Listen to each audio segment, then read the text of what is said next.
Hi friends, welcome to our channel kara kuzhambu. இன்றைக்கி ஒரு சூப்பரான வாழைக்காய் முருங்கைக்காலாம் போட்ட நண்டு குழம்பு தான். வாங்க எப்படி செய்கிறதுன்னு பார்ப்போம். நண்டு நல்லா இது போல் பெருசு பெருசாக இருந்ததுன்னா டேஸ்ட்டு சூப்பராக இருக்கும். நான் மார்க்கெட்லேருந்து உடச்சி வாங்கிட்டு வந்துட்டேன்.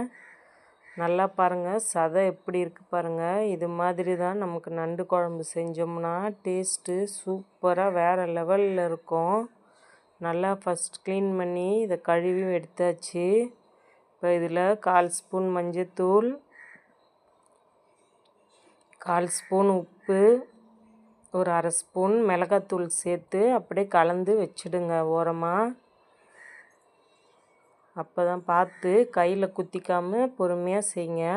இப்போ குழம்புக்கு தேவையான மசாலா அரைச்சிக்கலாம். 1/2 மூடி அளவு தேங்காவை கட் பண்ணி மிக்ஸி ஜாரில் சேர்த்துக்கிட்டேன். இது கூடவே 2 வெங்காயம், 2 தக்காளி, ஒரு துண்டு இஞ்சி, 3 பல் பூண்டு சேர்த்துருக்கேன். இது எல்லாத்தையும் தண்ணி ஊற்றி பேஸ்ட் மாதிரி அரைச்சி வச்சுக்கலாம். அரைச்சி வச்சுட்டு இப்போ ஒரு அகலமான பாத்திரம் அடுப்பில் வச்சுக்கோங்க. ஒரு கரண்டி அளவு எண்ணெய் சேர்த்துக்கோங்க. எண்ணெய் நல்லா சூடாகட்டும். சூடானதும் இப்போ இதில் ஒரு 1/4 ஸ்பூன் கடுகு, 1/4 ஸ்பூன் வெந்தயம், 1/2 ஸ்பூன் சோம்பு பெருஞ்சீரகம் சேர்த்துக்கோங்க. சேர்த்து நல்லா பொரிய விட்டுருங்க. இதில் சின்ன வெங்காயம் சேர்த்திங்கன்னா ரொம்ப நல்லாயிருக்கும். நான் சின்ன வெங்காயம் தான் ஒரு 10 வெங்காயத்தை பொடியாக கட் பண்ணி வச்சுருக்கேன். அதை இப்போ அந்த எண்ணெயில் சேர்த்துக்கிறேன். சேர்த்துட்டு வெங்காயத்தை நல்லா ப்ரௌன் கலராக்கணும். அதுக்குள்ளே நம்ம சேனலை சப்ஸ்கிரைப் பண்ணிக்கோங்க. அப்போ தான் நான் போடுற வீடியோலாம் உங்களுக்கு உடனே கிடைக்கும். வெங்காயத்தை நல்லா ப்ரௌன் கலராக வதக்கிக்கோங்க. அப்போ தான் நமக்கு குழம்பு நல்ல வாசனையாக டேஸ்ட்டாக சூப்பராக இருக்கும். நண்டு குழம்புனாலே எங்கள் வீட்டில் நல்லா சாப்பிடுவாங்க, பெரியவங்கள்லேருந்து சின்னவங்க வரைக்கும். இப்போ இதில் ஒரு கொத்து கருவேப்பிலை சேர்த்துக்கலாம். ஒரு பச்சை மிளகாவை 2ஆக கட் பண்ணி சேர்த்துக்கிட்டேன். ஒரே ஒரு தக்காளியை கட் பண்ணி வச்சுருக்கேன் பொடியாக. அதையும் இப்போ நம்ம இதில் சேர்த்துக்கலாம். சேர்த்துட்டு நல்லா வதக்கிக்கோங்க. நான் தேங்காயில் சோம்பு சேர்த்து அரைக்க மறந்துட்டேன். அதனால் இப்போ 2வது நான் சோம்பு சேர்த்துக்கிட்டேன். பெருஞ்சீரகம் தான். கண்டிப்பாக இதை சேர்த்து நம்ம அரைச்சே ஆகணும். அப்போ தான் நல்லா வாசனையாக இருக்கும். இந்த அளவுக்கு நல்லா வதங்கி வந்தோடனே ஒரு 2 ஸ்பூன் அளவு உப்பு சேர்த்துக்கோங்க. குழம்புக்கே தேவையான அளவு உப்பு. 1/2 ஸ்பூன் மஞ்சத்தூள் சேர்த்துக்கலாம். குழம்பு மிளகாத்தூள் தான் நான் எடுத்திருந்தேன். அது ஒரு 4 ஸ்பூன் அளவு சேர்த்துக்கோங்க. நான் இதில் 2 ஸ்பூன் சேர்க்குற மாதிரி தான் காட்டியிருப்பேன். 2வது நான் 2 ஸ்பூன் சேர்த்தேன்.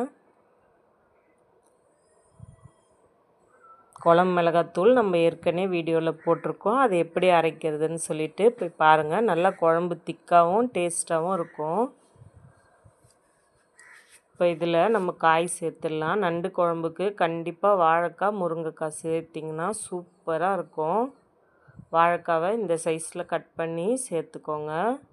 நான் முருங்கைக்காவை மட்டும் ஒரு அரை வேக்காடு வேக வச்சு வச்சுருந்தேன். கொஞ்சமாக உப்பு சேர்த்து அதையும் இப்போ நம்ம இதில் சேர்த்துக்கலாம். வாழைக்காய் சீக்கிரம் வெந்துடும். முருங்கைக்காய் வேக கொஞ்சம் லேட் ஆகும். அதனால தான் நான் இந்த மாதிரி செஞ்சேன். இப்போ நல்லா கலந்து விட்டுக்கோங்க. கொஞ்ச நேரம் அப்படியே வதக்கிக்கோங்க.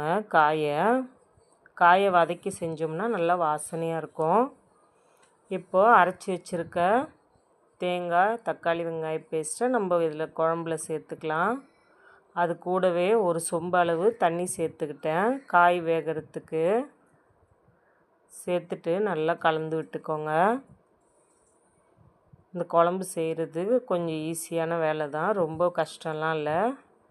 இப்போ ஒரு நெல்லிக்காய் சைஸ் அளவு புளியை ஊற வச்சுருந்தேன். அதை கரைச்சி இதில் சேர்த்துக்கலாம். நண்டு குழம்புக்கு புளி அதிகமாக சேர்க்கக்கூடாது. இந்த அளவுக்கு சேர்த்திங்கனாலே உங்களுக்கு போதும், கரெக்டாக இருக்கும். பாருங்கள், நல்லா நமக்கு கொதித்து வந்துடுச்சு. இப்போது காயெல்லாம் கொஞ்சம் வெந்து வரணும். அது வரைக்கும் நம்ம மூடி வச்சு கொஞ்சம் நேரம் கொதிக்க விட்டுருங்க. இந்த அளவுக்கு கொதிச்சு வந்ததும் இப்போ நம்ம நண்டை சேர்த்துடலாம். பாருங்கள், நான் ஏற்கனவே பெசரி வச்சுருக்க நண்டை இப்போ குழம்புல சேர்க்குறேன். அதுக்கு தான் நம்ம அகலமான பாத்திரத்தில் செய்கிறது நண்டு குழம்புலாம். அப்போ தான் நமக்கு நண்டு சேர்க்கறதுக்கு காய் சேர்க்கறதுக்கெலாம் கரெக்டாக இருக்கும். இந்த அளவுக்கு நம்ம நண்டெல்லாம் சேர்த்துட்டு மூடி வச்சு அடுப்பை சிம்மில் வச்சுட்டு கரெக்டாக ஒரு 15லேருந்து 20 நிமிஷம் அப்படியே விட்டுருங்க. பாருங்கள், இந்த அளவுக்கு நல்லா திக்காக வந்ததும் இறக்கிடுங்க. சூப்பரான நண்டு குழம்பு ரெடி. கண்டிப்பாக ட்ரை பண்ணி பாருங்கள். Bye friends.